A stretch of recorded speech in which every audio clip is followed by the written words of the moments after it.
Okay, let's talk about the one TV episode that is going to absolutely wreck you this year.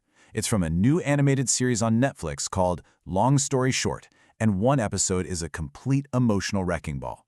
We're going to break down exactly how they pulled off what might be the most heartbreaking TV moment of the year. But hey, before we dive in, you know the drill. Go ahead and hit that subscribe button and turn on notifications so you don't miss our next deep dive. All right, let's do this. And seriously, I'm not kidding. Consider this your official Kleenex alert. The reviews all say the same thing.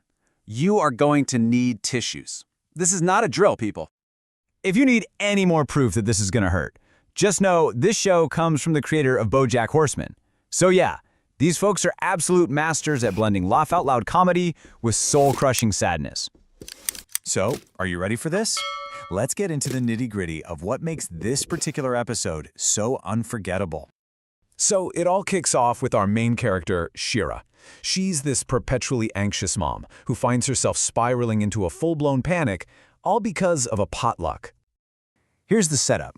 Shira and her wife Kendra are desperate to get their twin sons into this ridiculously fancy, super exclusive private school. And the pressure is it's insane.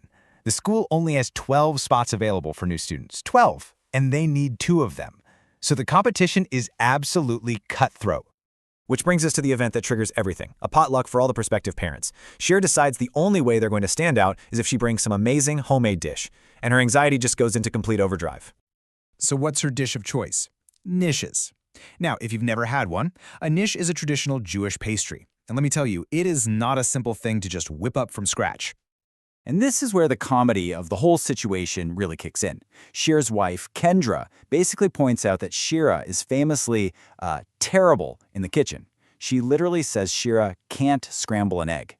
So making complex pastries from scratch, it's a certified disaster in the making. But right when you think you're watching a funny story about a stressed-out mom having a cooking meltdown, the show just pulls the rug right out from under you. The entire tone shifts, and it shifts hard. You know, you're probably thinking the same thing I was. The obvious solution here is just call her mom, right? She's trying to make her mom's signature dish. Why not just pick up the phone and ask her mom, Naomi, for the recipe? And there it is, the twist that changes absolutely everything. The reason she can't call her is that her mom passed away a year ago.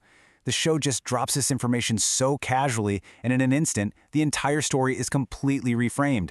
It's not about a potluck anymore. And this is where the episode just opens up and shows you its real beating heart. Shira explains that her grief isn't about the big moments. It's about losing access to all the small stuff. The random phone calls, the little bits of advice, access to a recipe. That's the stuff that truly, truly hurts. So how does this show make this reveal so powerful? Well, it's all in the structure. The series jumps all over the place in time, leaping decades forward and backward, so it delivers these massive, life-altering bits of info, like a character's death, just in passing, as if it's old news. Because for the characters, it is old news. But for us, the audience, it's a total shock that creates this incredible emotional depth. So that brings us to the real heart of the episode. This was never really about impressing a fancy school. It's about Shira trying to cook her way through her complicated grief and find some way to reconnect with her mom. And she just cannot get it right. She tries over and over and over, making batch after failed batch. Nothing she makes tastes like her mother's recipe. She finally makes a batch that her wife thinks is great, but Shira takes one bite and just completely breaks down.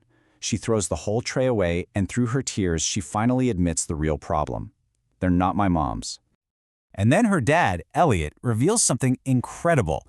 He tells her that her mom actually hated making those knishes, but she did it anyway because Shira loved them. As he puts it, you do something hard so they know that you love them. It was always an act of love.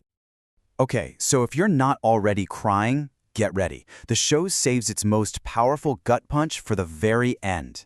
It's this one tiny detail that will absolutely break you. Her dad gives her the actual, handwritten recipe card from her mom. So Shira starts to follow it, determined to finally get it right this time. And then, she sees it, a small note scribbled in her mother's own handwriting right on the recipe card. It says, "Shira likes it garlicky," with the word garlicky underlined. And in that one tiny little detail, she finds all the proof of her mother's specific personal love for her that she's been searching for this whole time. She makes one last batch, takes a bite, and just weeps. They're just like moms. It's this perfect, cathartic moment where she finally reconnects with her mother through the simple act of tasting food. Wow. I mean, this episode is just a beautiful reminder of how a simple recipe can carry the entire weight of love, grief, and family. It really shows how food connects us.